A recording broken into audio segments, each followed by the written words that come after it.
Well, Gen Z has a sugar problem, a huge sweetness problem. Gen Z is set to consume more sugar than any generation before them. In fact, a 2022 study found that Americans aged around 20 to 39, so Gen Z and millennials, most of Gen Z and younger millennials, they consumed over 70 grams of sugar a day. That's nearly double what health experts recommend. It's no secret.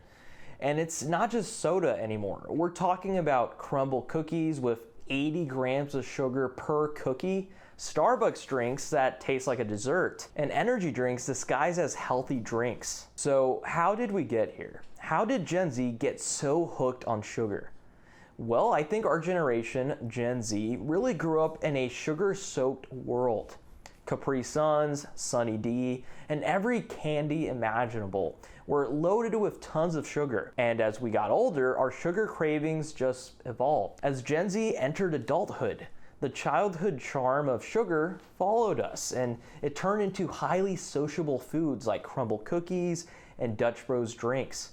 These brands didn't just sell us dessert, they sold us a vibe. And now you can go on TikTok and see a bunch of people just eating Crumbl cookies and Dutch Bros.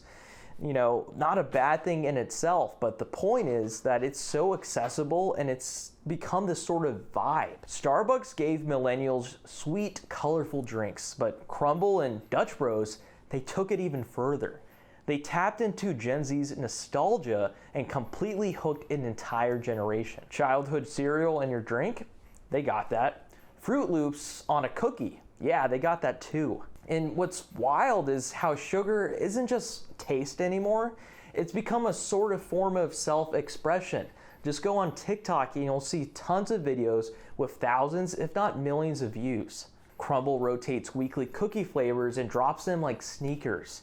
Dutch Bros makes drinks so customizable, you can basically build your own sugar identity. These aren't just snacks, they've become branded experiences that Gen Z shares on TikTok and Snapchat. And because these sugary products are tied to nostalgia, cereal milk, childhood candy, cookies with icing on top of icing, it feels more comforting. It feels familiar, like you've been there before, even safe. But the sugar content, it's off the charts. I think the problem is we've normalized sugar at every stage of life. In the early 2000s, childhood drinks had maybe 25 grams of sugar. Now our adult coffees and energy drinks have 50 or more grams of sugar.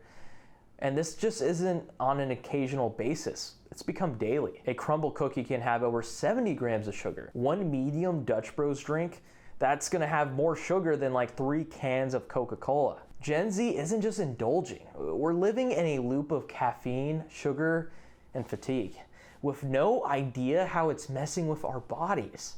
And the scariest part, it doesn't feel unhealthy. It just feels like self-care. These brands have completely shifted the conversation away from sugar and toward more of a treating yourself type of mentality. The message isn't, this is unhealthy. It's, hey, you might never afford a house, but hey, at least you can buy this super cute $10 drink. And Gen Z's bought in. They love this stuff, literally.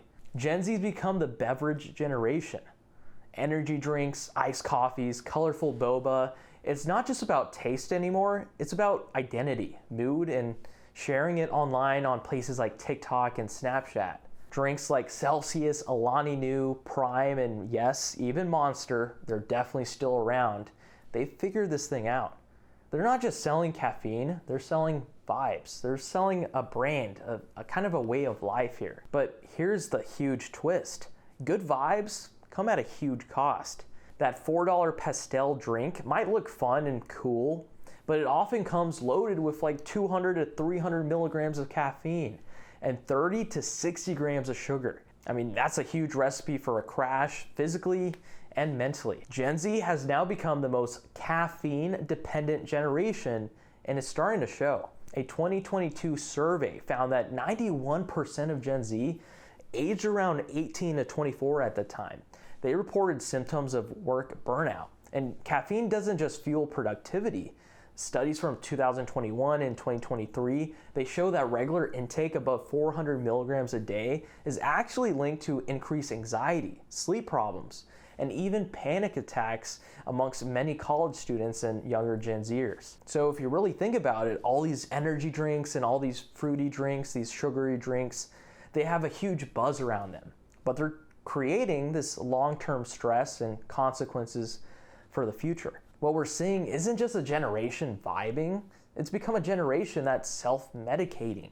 What we're seeing is Gen Z swapping out sleep for drinks like Prime or Red Bull, and they're replacing breakfast for brown sugary shaken espresso drinks that have like over 60 grams of sugar. In one study, over half of students reported turning to caffeine during high stress periods, not realizing it may be making them even more anxious. It's become this huge loop. You drink these drinks, you crash, you repeat, you get energy, you crash, repeat, do it again. It's become a huge cycle. And what's the scariest part here is that it's all wrapped in cute packaging and mental health slogans. No one's really questioning it. And what's wild is how these drinks don't just hide their ingredients, they rebrand them. Instead of warning labels, you just get some cool packaging with phrases like clean energy or fuel your growth. Some Celsius flavors, they literally market themselves as essential energy. Prime even sells itself as a hydration drink. So why drink water when you can drink Prime? But a lot of those Prime drinks, they have like over 200 milligrams of caffeine, which is way more than a Red Bull and way more than Coca-Cola combined. Many could make the argument that these drinks really aren't regulated the way that they should be, and they're being marketed directly to stressed out young people, stressed out Gen Zers. And we've talked about this on the channel extensively. Gen Z is exhausted between economic pressures and student debt and burnout from social media. The emotional toll is becoming very real. But instead of just regular sleep or even support, a lot of Gen Zers are just kind of turning to these colorful energy drinks or these colorful Dutch Bros drinks. They even sell like limited edition drinks out there. It's become wild. These drinks, they promise energy, focus, or even comfort. It's a quick fix for a much bigger problem. And while there's nothing wrong with enjoying a sugary drink every now and then, every other day really, the way that we've become so conditioned to rely on them as a generation, daily and emotionally and socially, it's become very concerning. Because when you strip away the marketing and the aesthetic, what you're really left with is a generation, a Gen Z, that's tired, anxious, and ultimately over-caffeinated. But all this is being branded as normal, that this is just how things are. A drink with 100 grams of sugar, it's just self-care. Treat yourself. But when cookies and energy drinks or a cup of coffee, they become emotional clutches for millions of people, maybe it's time we stop asking what's trending and start asking what's going on. So what we're left with is a generation that's been hooked by some of the most savvy advertising campaigns in modern history, often built by Gen Z marketers themselves for a Gen Z audience.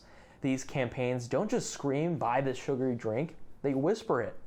This is your personality now, and we listen to you.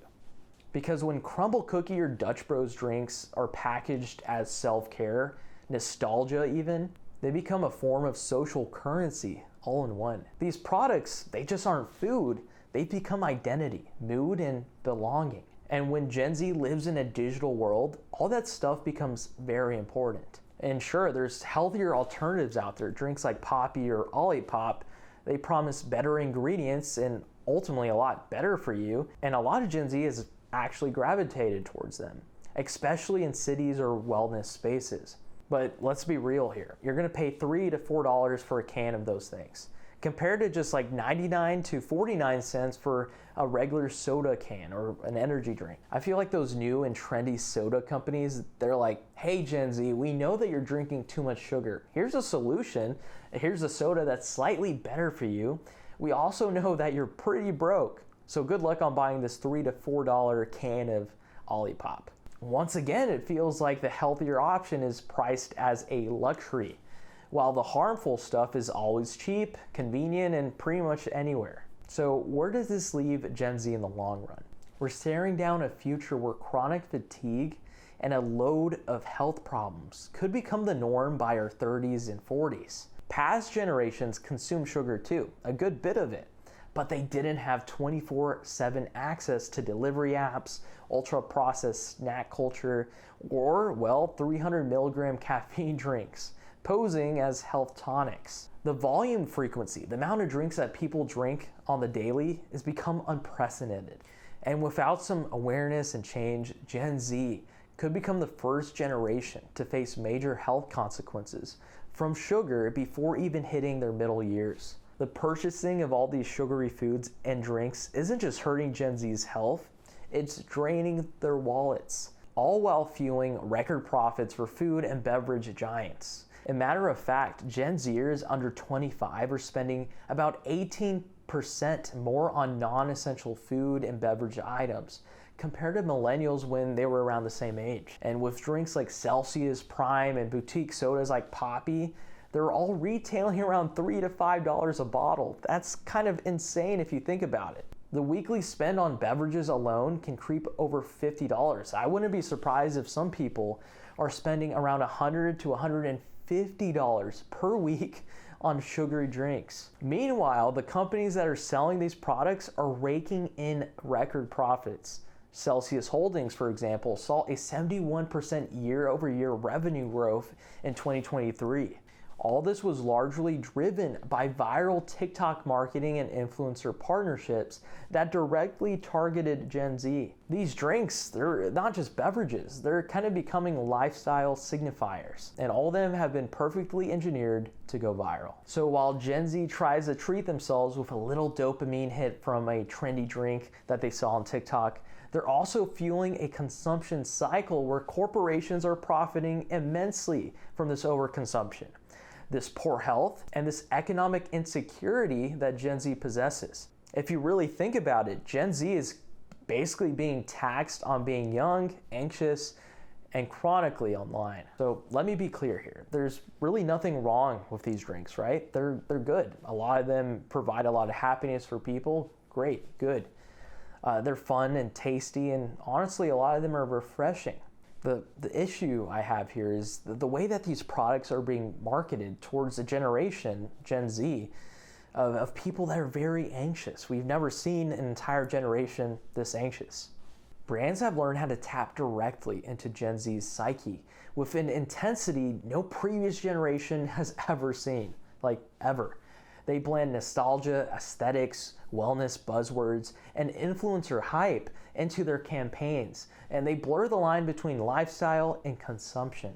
And with Gen Z being both chronically anxious and financially squeezed, these products, they often feel like small comforts, even if they come at a huge cost. The result? A generation that's over-consuming sugar, overspending on branded snacks, and falling into habits that only benefit corporations far more than they benefit their own bodies or bank accounts. I think the real winners here aren't young people. They're the companies that have mastered selling comfort disguised as self-care.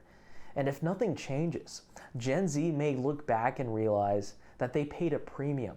A premium, not just in dollars, but in long-term health. This version of wellness really wasn't theirs to begin with. It was made for them. But what do you guys think? Do you think Gen Z is paying way too much on all these sugary drinks and energy drinks? They're spending a good bit. Is this even a problem? Let me know in the comment section below. Be sure to hit that like button, hit that subscribe button. It really helps us out, and it helps shine a spotlight on issues like this. And like always, we'll be back with another video. Stay informed out there.